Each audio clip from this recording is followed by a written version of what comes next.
Hey guys, RD गुरु coaching classes आपके लिए फिर से राजस्थान का इतिहास लेकर आ रहा है, जो आपके पटवार, रीट, फॉरेस्ट गार्ड इत्यादि एग्जामों के लिए महत्वपूर्ण क्वेश्चन है। इसमें आपको एक एक राजवंश के बारे में विस्तारित रूप से समझाया जाएगा। जैसे कि हम ले रहे हैं पहले राजस्थान का इतिहास। ओके गाइज, तो राजस्थान के इतिहास के राजवंश जो आते हैं, उन राजवंशों में हम सबसे पहले अध्ययन करेंगे, जैसा कि आपको हेड स्क्रीन पे दिख रहा है, कछवा, चौहान, गोहिल, सिसोदिया, राठौड़, भाटी और जाट। ओके गाइज, इसके बाद मैं आपको बताना चाहूँगा, सबसे इम्पोर्टेंट है कछवा, चौहान, गोहिल, सिसोदिया। इनको इम्पोर्टेंट पढ़ना है। फिर जैसे राठौड़ भी है थोड़ा इम्पोर्टेंट, बट भाटी और जाट है ना, उनका थोड़ा थोड़ा चैप्टर पढ़ना है। तो पहले हम लेते हैं कछवा वंश को। किसको? कछवा राजवंश को, जिसके संस्थापक थे तेजकरण। अर्थात कहा जाए तो कि तेजकरण का तेज बहुत तेज था, इस कारण इस तेजकरण, इसका नाम तेजकरण था और ये कछवा वंश का संस्थापक था। ओके गाइज, इसके बाद में आपको निरंतर आपको दिख रहे हैं यहाँ पर कौन कौन से राजवंश के, कछवा राजवंश के शासक दुलेराय, रामदेव, पृथ्वीराज कछवा, भारमल, भगवंत दास, मानसिंह प्रथम, मिर्जा राजा जयसिंह, उसके बावजूद आए सवाई जयसिंह, उसके बाद ईश्वरी सिंह, फिर प्रताप सिंह, जगत सिंह, राम सिंह, माधव सिंह सेकंड और मान सिंह सेकंड। इस प्रकार से आपको सब कुछ याद हो जाएगा, आप इसको गहराई से एक एक टॉपिक को देखोगे तो। अब गाइज मैं आपको बताना चाहूंगा यहीं पे कि जैसे आपको ये जयपुर डिस्ट्रिक्ट का मैप दिख रहा है। ओके, इस मैप के बेस पे मैं आपको बताना चाहूंगा गाइज, ध्यान से देखना आप, कि ये जो दायरा है ना, ये वाला, ये नरवर गांव है जयपुर जिले का। कौन सा? नरवर गांव। तो नरवर गांव को याद आते ही हमें याद आता है कि माता सीता के दो पुत्र थे, लव और कुश। कौन कौन से थे? लव और कुश। तो कुश के जो वंशज थे, माता सीता के दो पुत्र थे, लव और कुश के जो वंशज थे वो कहलाए कुशवाहा, और कुशवाही कछवा कहलाए थे। कुशवाही क्या कहलाए थे? कछवा। तो कछवाओं को हम रघुकुल तिलक भी कहते हैं। कछवा वंश को क्या कहते हैं? रघुकुल तिलक। तो गाइज अब आगे ध्यान दीजिए, तो हम यहां से शुरू करते हैं हमारे कछवा राजवंश के बारे में। कछवा राजवंश का क्या इतिहास है, क्या नहीं है। तो गाइज ध्यान दो, कछवा ढूंढाड़ के संस्थापक अर्थात प्रथम शासक तेजकरण थे। कछवा ढूंढाड़ राज्य जो जयपुर में माना जाता है, इसका संस्थापक अथवा प्रथम शासक कौन था? तेजकरण।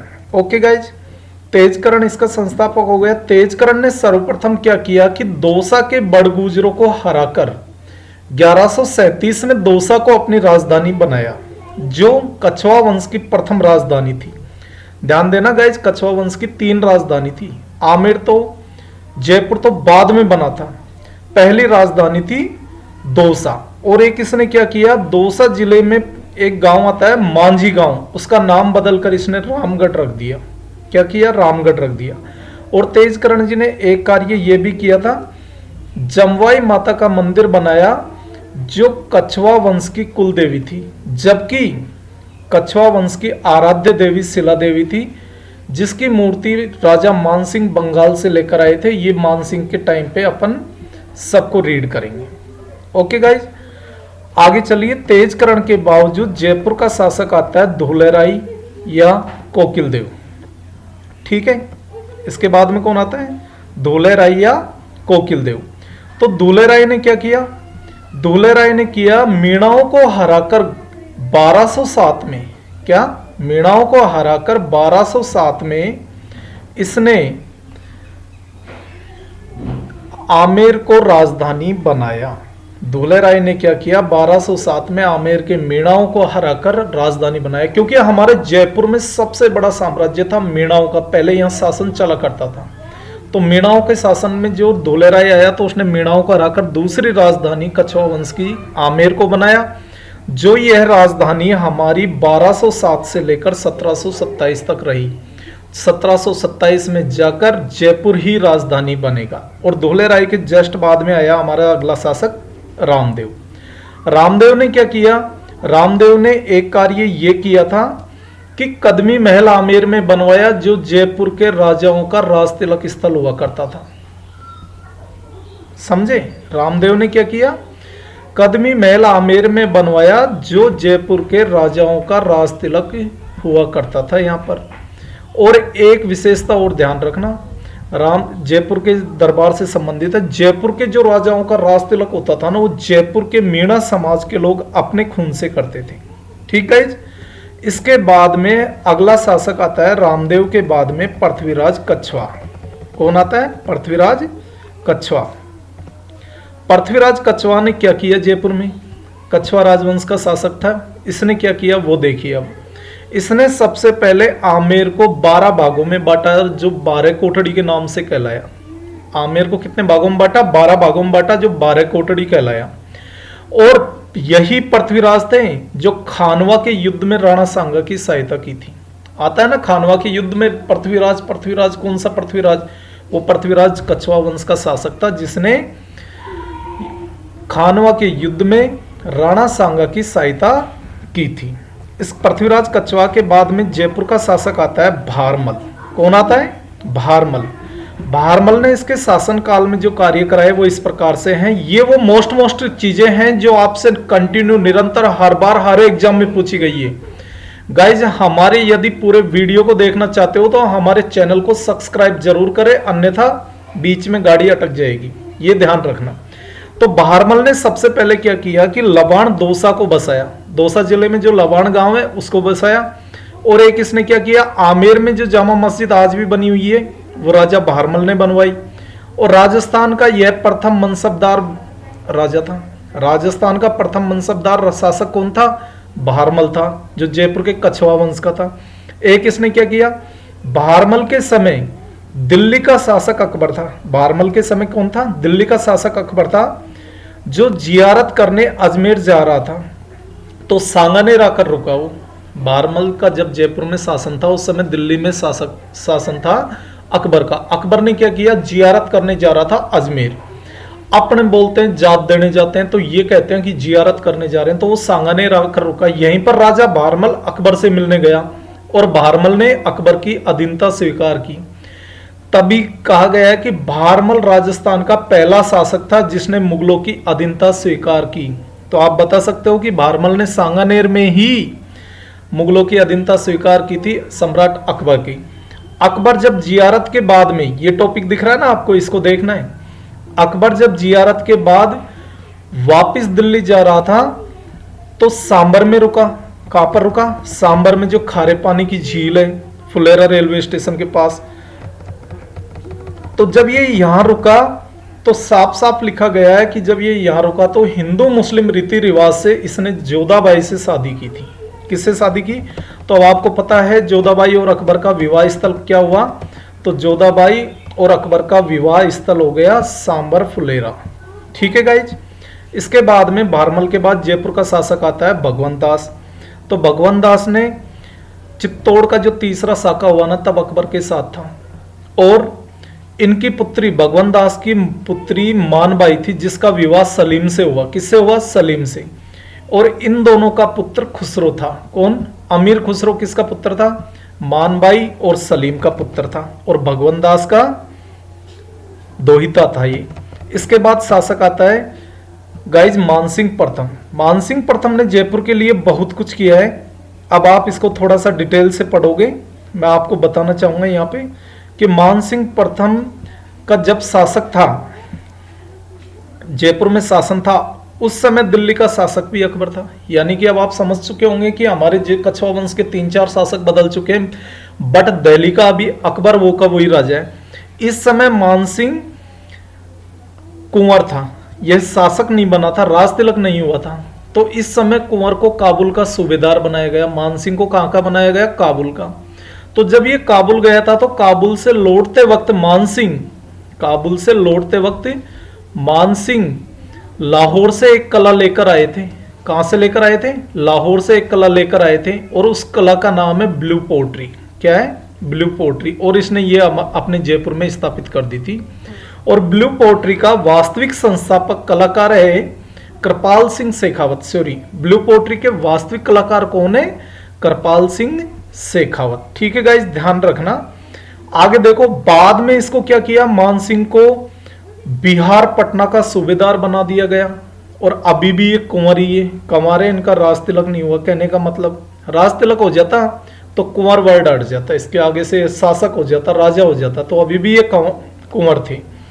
इस समय इनके पिता की मृत्यु हो गई और इनका पहला राज तिलक पटना बिहार में हुआ। अब गाइज आप सभी को पता चल गया होगा कि जब राजा मानसिंह प्रथम पटना बिहार के सूबेदार थे तब इनके पिता की मृत्यु हुई और इनका पहला राज तिलक कहां पर हुआ? पटना बिहार में। अब थोड़ा सा एक इधर देखो, ये जो मानसिंह जी हैं इनके बारे में कहा जाता है कि ये 11-12 वर्ष की उम्र में अकबर के दरबार में चला गया था। कहां पर चले गए थे? 11-12 वर्ष की उम्र थी जब इनकी, जब ये अकबर के दरबार में चले गए थे और मान सिंह ने 50-55 वर्ष तक अकबर की सेवा की थी। मान सिंह को अकबर अपने पुत्र के समान मानता था, इसी कारण मान सिंह को अकबर ने फरनद की उपाधि दी थी। राजा मानसिंह प्रथम को अकबर की उपाधि, फरनद की उपाधि किसने दी? अकबर ने दी। अब ध्यान दो, जब इसकी राज तिलक यहां हो गया था पटना में, इसके बाद मानसिंह को बंगाल का सूबेदार बनाया, उसको बाद में पढ़ेंगे, लेकिन उसके पहले मैं आपको एक सबसे इंपॉर्टेंट बात और बता देता हूं अकबर के संबंध में। अकबर के 9 रत्न थे, इसको याद रख लेना। बात बात में एमडीएच मसाला खाते हैं सर, क्या बात बात में एमडीएच मसाला खाते हैं सर। बी से भगवंत दास, ए से अबुल फजल, टी से तानसेन, बी से बीरबल, ए से अब्दुल रहीम खान, टी से टोडरमल, एम से मानसिंह। तो ये नवरत्नों में गिना जाता था मानसिंह प्रथम, अकबर के नवरत्नों में। डी से दो प्याजा, एच से हकीम हुकाम या फकीर अजीबुद्दीन। ठीक है गाइज। अब गाइज ये मानसिंह के नवरत्न थे। मानसिंह के नवरत्न को याद करने की ट्रिक रखना, बात बात में एमडीएच। ओके, आगे चलते हैं। मानसिंह ने जयपुर में बहुत कुछ किया है। अब ध्यान दो, इसके बाद मानसिंह को बंगाल का सूबेदार बनाया। तो बंगाल का सूबेदार बनाते ही मानसिंह ने क्या किया? बंगाल को 3 भागों में बांटा था। बंगाल को कितने भागों में बांटा? 3 भागों में बांटा। और यहीं पर बंगाल में राजा मानसिंह प्रथम के 3 पुत्र मारे गए थे। तो बंगाल के जो इसने हिस्से किए ना, वो किस प्रकार से थे ये आपको दिख रहा है। फर्स्ट वीर, सेकंड मान, तीसरा सिंह। वीर, मान, सिंह कौन से हिस्से किए थे? तीनों हिस्सों के नाम क्या थे? एक का नाम वीर, एक का मान और एक का सिंह। अब एक गाइज इस बात पे एक बात का और ध्यान रखना कि जब इसके 3 पुत्र मारे गए थे ना बंगाल में, तो सर ये क्या है कि हम एक ही पुत्र को याद क्यों करते हैं? क्योंकि इसका एक ही पुत्र का वर्णन पूछा जाता है और वो इंपॉर्टेंट है, उसी को ध्यान रखना। मानसिंह के एक पुत्र का नाम याद रखना जिसका नाम है जगत सिंह। क्या नाम था? जगत सिंह। क्योंकि इसकी याद में मानसिंह की पत्नी और उसकी मां ने एक मंदिर बनवाया, वो जगत शिरोमणि का मंदिर कहलाया। और ध्यान दो गाइज, आगे अब इस टॉपिक पे जाना है, यहां से आप सीधे इस तरफ। इस समय बंगाल का शासक केदार सिंह था। उसके पास एक मूर्ति थी शिला माता की, जो मानसिंह आमेर ले आए और शिला माता की मंदिर की स्थापना की। इस शिला माता मंदिर की सबसे बड़ी विशेषता यह है कि इसके 2.5 प्याला शराब चढ़ती है। हमने कहा था ना कि कछवा वंश की कुल देवी जम्बाई माता और आराध्य देवी जम्बाई माता और कुल देवी का अभी बताया था ना, तो वो ये ध्यान रखना आपको कि ये शिला माता ये 2.5 प्याला शराब इसके चढ़ती। अकबर के बाद दिल्ली का बादशाह बना जहांगीर। जहांगीर से विद्रोह किया अमीर खुसरो ने। खुसरो का खुलकर साथ दिया था मानसिंह ने। इसी कारण उस समय दिल्ली का जो शासक जहांगीर था, जहांगीर ने मानसिंह को दक्षिणपुरा में एलियच अभियान में भेजा और युद्ध में मानसिंह की मृत्यु हो गई। खुसरो, अमीर खुसरो कौन था? सर अमीर खुसरो मानसिंह प्रथम का भांजा था। हाँ गाइज, आगे थोड़ा सा ध्यान देना है। 2.5 का आंकड़े राजस्थान में बहुत प्रचलित है, जैसे कि आपको स्क्रीन पे दिख रहे होंगे। और मैं आपको विशेषकर बता देता हूं कि 2.5 प्याला शराब या तो शिला माता की चढ़ती है और जीर्ण माता की चढ़ती है। 2.5 साका कहाँ हुआ था? जैसलमेर का हुआ। 2.5 दिन का झोपड़ा कहाँ स्थित है? अजमेर में स्थित है। ठीक है। मानसिंह ने मुगलों की सेवा अधिक समय तक की, परंतु राजा कम समय तक रहे थे। ये 1589 से 1614 तक ही राजा रहे थे। और एक बात आए, मुगलों की सर्वाधिक सेवा करने वाले शासक का नाम क्या है? तो सबसे ज्यादा सेवा करने वाला शासक तो मानसिंह था। परंतु ये राजा कम समय के लिए रहे। मानसिंह प्रथम के बाद जयपुर का शासक आता है मिर्जा राजा जयसिंह। इसने क्या किया, इन्होंने 46 वर्ष तक शासन किया था। मिर्जा राजा जयसिंह ने क्या किया था, मिर्जा राजा जयसिंह ने 46 वर्ष तक शासन किया था, जो 1621 से 1667 तक। ठीक है। दूसरी इनकी बात, मिर्जा राजा ने 3 मुगल बादशाहों की सेवा की थी। पहला है जहांगीर, दूसरा शाहजहां, तीसरा औरंगजेब। Okay guys. बिहारी कवि इसी के दरबार में थे जिन्होंने बिहारी सतसई की रचना की थी। तो इन्होंने 3 मुगल शासकों की सेवा की थी, जो जहांगीर, शाहजहां और औरंगजेब थे। तो शाहजहां ने मिर्जा राजा को मिर्जा की उपाधि दी। सर ये मिर्जा कहां से आए, ये तो राजा जयसिंह ही था, इसको शाहजहां ने उपाधि दी थी। और औरंगजेब ने मिर्जा राजा को बाबाजी की उपाधि दी थी। किसकी उपाधि दी थी, बाबाजी की। ओके। और पुरंदर की जो संधि हुई थी वो 16 या 22 जून, याद रखना दोनों डेट मानी जाती है इसकी। 16 या 22 जून 1665 को जो पुरंदर की संधि हुई वो मिर्जा राजा जयसिंह के शासन में ही हुई थी। कब हुई थी, मिर्जा राजा जयसिंह के शासन में। अब इसके बाद आता है जयपुर का शासक सवाई जयसिंह। सवाई जयसिंह से संबंधित कहा जाता है कि सर्वाधिक मुगल बादशाहों की सेवा करने वाला राजा यही था। इसने 7 शासकों के लगभग कुछ ऐसे सेवा की थी। और औरंगजेब ने जयसिंह को सवाई की उपाधि दी थी। औरंगजेब ने क्या दिया, सवाई दिया इसको। तथा चाणक्य भी इसी जयसिंह को कहा जाता था, सवाई जयसिंह को। और इससे रिलेटेड और कुछ महत्वपूर्ण तथ्य हैं जो आप देखो। 1708 में देवारी उदयपुर समझौता हुआ। ये देवारी कहां पड़ता है, उदयपुर जिले में। ठीक है। तो जो ये समझौता हुआ था ना इसके 1708 में, तो इसमें क्या हुआ कि अमर सिंह सेकंड सवाई जयसिंह से एक शर्त रखी थी कि मेरी पुत्री से विवाह कर और उससे उत्पन्न संतान को आमेर का उत्तराधिकारी बनाएगा। तो भाई उस समय सवाई जयसिंह भी थोड़ा झंझट में फंस गया, क्योंकि इसके तो उत्तराधिकारी पहले ही था, बड़ा बेटा ही शासन का उत्तराधिकारी होता है। तो जयसिंह ने विवाह किया और उससे उत्पन्न संतान हुई थी माधो सिंह। परंतु सवाई जयसिंह का तो उत्तराधिकारी पहले ही था, कौन, ईश्वरी सिंह। अब हुआ क्या कि ईश्वरी सिंह और माधो सिंह में गद्दी का संघर्ष छिड़ गया और अंत में गद्दी पर ईश्वरी सिंह ही बैठा था। अमर सिंह ने शर्त रखी थी कि मेरा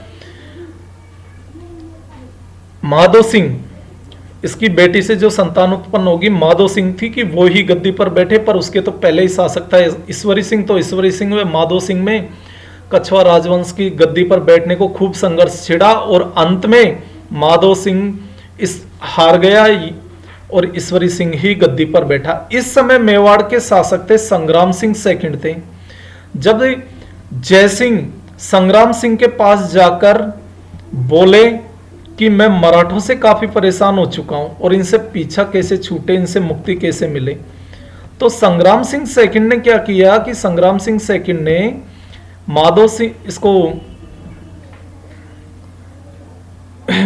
जयसिंह को समझाया कि एक सम्मेलन बुलाओ और इस सम्मेलन का नाम रखो हुरडा सम्मेलन, जो 17 जुलाई 1734 को हुआ था। परंतु तब तक संग्राम सिंह की मृत्यु हो चुकी थी, क्योंकि उसने ये शर्त रखी थी कि सम्मेलन जो हुरडा सम्मेलन बुलाया जाएगा उसका अध्यक्ष मैं रहूंगा। और संग्राम सिंह की जगह वहां का शासक बन गया जगत सिंह। कौन बन गया, जगत सिंह। तो बाद में क्या हुआ कि जगत सिंह को वहां का हुरडा सम्मेलन का अध्यक्ष बना और हुरडा सम्मेलन का आयोजन करता कौन था, सवाई जयसिंह हुरडा भीलवाड़ा में। हुरडा भीलवाड़ा में स्थित है, ये ध्यान रखना। ये हुरडा सम्मेलन मराठों के विरुद्ध हुआ था। नोट ध्यान रखना बेटे कि सिर्फ 2 ही बार पूरा राजपूताना इकट्ठा हुआ था। इसका मतलब ये नहीं कि पूरे राजपूत इकट्ठे हुए थे, पूरा राजस्थान इकट्ठा हुआ था। एक बार तो संग्राम सिंह के समय 1528 में खानवा के युद्ध में, एक बार तो कब हुए 1528 में खानवा के युद्ध में, तथा दूसरी बार एक साथ इकट्ठे हुए थे 17 जुलाई 1734 को हुरडा सम्मेलन के संदर्भ में। आगे आओ। इसी प्रकार से चलते चलते सवाई जयसिंह ने क्या किया, 18 तारीख याद रखना, 18 नवंबर सन 1727 की बात थी जब जयपुर की स्थापना की गई थी। ओके गाइज, जयपुर की नींव पंडित जगन्नाथ ने रखी थी और जयपुर का वास्तुकार विद्याधर भट्टाचार्य था परंतु आधुनिक जयपुर का निर्माण मिर्जा राजा इस्माइल ने करवाया था। वैसे जयपुर के निर्माता सवाई जयसिंह है, बट आधुनिक जयपुर का निर्माण पूछ लिया जाए तो यह ध्यान रखना मिर्जा राजा इस्माइल जी है। ओके। और नाहरगढ़ किले का निर्माण भी सवाई जयसिंह ने करवाया था। इसे सुदर्शनगढ़ भी कहते हैं। नाहरगढ़ को ही क्या कहते हैं? सुदर्शनगढ़। मैंने जितने भी आपको ये टॉपिक पढ़ा रहा हूं ना, ये कंटिन्यू हर एग्जाम में पूछे गए क्वेश्चन है, इंपॉर्टेंट हिस्ट्री, और बाकी फालतू का कुछ नहीं। सवाई जयसिंह ही अंतिम हिंदू शासक थे जिसने अश्वमेध यज्ञ करवाया था पुंडरिक रत्नाकर की देखभाल के अंतर्गत। जो सवाई जयसिंह ने अश्वमेध यज्ञ करवाया था उसकी देखरेख का कार्य पुंडरिक रत्नाकर ने किया था। और सवाई जयसिंह के बाद शासक आता है फिर जयपुर का ईश्वरी सिंह। कौन आता है? ईश्वरी सिंह। अब देखिए ईश्वरी सिंह ने क्या काम किया। ईश्वरी सिंह ने यहां पे क्या करवाया? ईश्वरी सिंह ने ईसरलाट बनवाई जिसे सरगासूली भी कहते हैं। इसमें 7 खंड है। कितने खंड है? 7 खंड। और ध्यान रखना एकमात्र ये ही, जिसे अच्छा काम हो तो सौभाग्य, बुरा हो तो असौभाग्य, असौभाग्यशाली शासक था जिसने इस लाट से कूदकर ही आत्महत्या की और इसका अंतिम संस्कार भी यही हुआ है। ईश्वरी सिंह से संबंध रखना है। ईश्वरी सिंह ने इसरलाट बनवाई और जिसे सरगासूली भी कहते हैं, 7 खंड की है, और इसी से कूदकर ईश्वरी सिंह ने आत्महत्या की थी। और जब इसने आत्महत्या की तो इसका अंतिम संस्कार भी यही हुआ था। परंतु ध्यान रखना कि जयपुर के सभी राजाओं का समाधि स्थल गैटोर की छत्रियां जो जगतपुरा में स्थित है। सिर्फ जयपुर के जितने भी शासक मैंने अब तक आपको पढ़ाए हैं, 1-2 शासक और रहे हैं, उनमें सबकी छत्रियां वहां पर बनी हुई है, सिर्फ ईश्वरी सिंह को छोड़कर। अब ईश्वरी सिंह के बाद में जयपुर का शासक आता है प्रताप सिंह। कौन आता है? प्रताप सिंह। अब ध्यान देना प्रताप सिंह ने क्या किया है। प्रताप सिंह को ब्रजनिधि की उपाधि मिली थी। एक तो किसकी मिली थी? ब्रजनिधि की। ओके गाइज, इसी को मिली थी ब्रजनिधि की। यह शासक था जिसको ब्रजनिधि की उपाधि मिली। प्रताप सिंह ने हवा महल का निर्माण करवाया। किसका करवाया? हवा महल का, जिसमें 953 खिड़की, 152 झरोखे। और ध्यान रखना सबसे इंपॉर्टेंट चीज है कि हवा महल की नींव नहीं है, ये बिना नींव का बना हुआ है। इसके शिल्पी कौन है? लालचंद। इसके शिल्पी कौन है? शिल्पकार लालचंद। और प्रताप सिंह, एक और चीज ध्यान रखना कि किसके नींव नहीं है। एक तो हवा महल के नहीं है और एक गागरोन जो दुर्ग है ना झालावाड़ में, उसके भी नींव नहीं है। और जयपुर में जो तमाशा लोकनाट्य प्रारंभ हुआ, आप लोकनाट्य में पढ़ते हो ना, तमाशा जयपुर का प्रसिद्ध है, ये प्रताप सिंह के शासनकाल में प्रारंभ हुआ था। प्रताप सिंह को ये 22 का अंक पसंद था। इसके पास 22 कवि थे, 22 विद्वान थे। इसी कारण प्रताप सिंह को गंधर्व बाईसी भी कहा गया है। गंधर्व बाईसी किस शासक को कहा जाता है? प्रताप सिंह को कहा जाता है। आगे आता है आपके पास में जगत सिंह। कौन आता है? जगत सिंह। इसने कुछ नहीं किया, किसी वेश्या के कारण यह बदनाम राजा कहलाया था एक तो, और एक इसका ये इंपॉर्टेंट काम ये इतना सा है कि 1807 में गिंगोली पर्वतसर का युद्ध इसी के शासनकाल में हुआ था। क्या? एक तो ये राजा बदनाम राजा के नाम से जाना जाता था और गिंगोली का युद्ध इसी के शासनकाल में हुआ था। अब आपके पास इंपॉर्टेंट शासक आता है राम सिंह। इसने जयपुर राज्य में बहुत कुछ करवाया था। जैसे जयपुर में नीचे दिए गए सभी ये जितनी भी चीजें दिख रही ना आपको, स्कूल, बांध, बाग, कलर, कॉलेज, हॉल, घर, सिनेमा घर, ये सब जयपुर में राम सिंह सेकंड के समय हुए थे और इसी ने करवाया था। मेयो कॉलेज जैसे अजमेर की है, तो जयपुर का भी तो है ना भैया, कौन सा? राजस्थान कॉलेज, ये इसी ने बनवाया।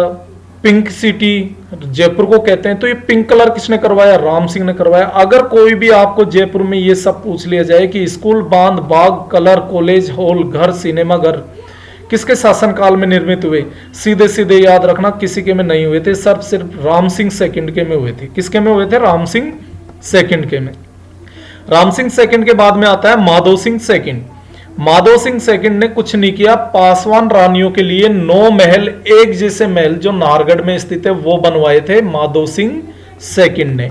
और इसके बाद में हमारे कछवा वंश का अंतिम शासक आता है मानसिंह सेकंड। कौन आता है? मानसिंह सेकंड, जो पोलो खिलाड़ी भी था। ये पोलो खिलाड़ी था मानसिंह, और पोलो खेलते हुए ही इनकी मृत्यु हो गई थी। मानसिंह की पत्नी राजमाता गायत्री देवी थी, जिसका आज हम नाम पढ़ते हैं कि हमारे जयपुर की राजमाता गायत्री देवी, वो और कोई नहीं थी, वो मानसिंह सेकंड की ही पत्नी थी।